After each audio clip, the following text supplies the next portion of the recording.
Piméo et Zélie observaient avec attention le bourgeon lumineux de la fleur de rêve. La petite pousse verte grandissait de jour en jour, promettant une floraison extraordinaire. Mais cette ombre qui bougeait près de là les intriguait beaucoup. Ils s'approchèrent doucement pour mieux voir. À leur grande surprise, ils découvrirent une minuscule créature, à peine plus grande qu'un pouce. Elle avait des ailes transparentes qui scintillaient comme des bulles de savon et de grands yeux curieux. Elle semblait fascinée par le bourgeon lumineux. « Oh, qu'est-ce que c'est » murmura Zélie, émerveillée. La petite créature sursauta et les regarda avec de grands yeux ronds. Elle émit un petit son, comme un tintement de clochette. Piméo et Zélie s'accroupirent pour ne pas effrayer la minuscule créature. Ils lui parlèrent doucement. « Bonjour petite amie, tu es nouvelle ici, n'est-ce pas » dit Piméo d'une voix douce. La créature inclina la tête comme si elle comprenait. Elle s'approcha timidement du bourgeon de la fleur de rêve et tendit une petite main transparente pour le toucher délicatement.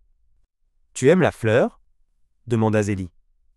La petite créature hocha la tête avec enthousiasme et émit de nouveau son petit tintement joyeux. Piméo et Zélie comprirent que cette créature n'était pas là pour faire de mal. Elle était simplement attirée par la beauté de la fleur de rêve. Ils décidèrent de lui donner un nom. Lumina, à cause de ses ailes scintillantes. Les jours suivants, Piméo et Zélie continuèrent de prendre soin de la fleur de rêve, et Lumina resta souvent près d'eux. Elle semblait veiller sur le précieux bourgeon.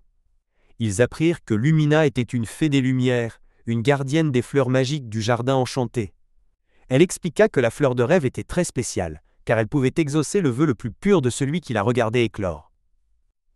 Un matin, alors que le soleil se levait, le bourgeon de la fleur de rêve commença à s'ouvrir lentement. Ses pétales se déployèrent, révélant une fleur d'une beauté incroyable, aux couleurs changeantes et lumineuses. Une douce mélodie flotta dans l'air. Piméo et Zélie retinrent leur souffle, émerveillés par ce spectacle magique. Lumina voletta autour de la fleur, ses ailes scintillant de joie. « Faites un vœu » leur dit-elle d'une voix cristalline. « Regardez au cœur de la fleur et faites un vœu sincère. » Piméo et Zélie se regardèrent, les yeux brillants d'émotion. Qu'allaient-ils souhaiter ? Au moment où ils s'apprêtaient à fermer les yeux et à faire leurs vœux, un bruit étrange retentit non loin de là. Un son rauque et inhabituel qui n'appartenait pas à la douce harmonie du jardin enchanté. Qu'était-ce ?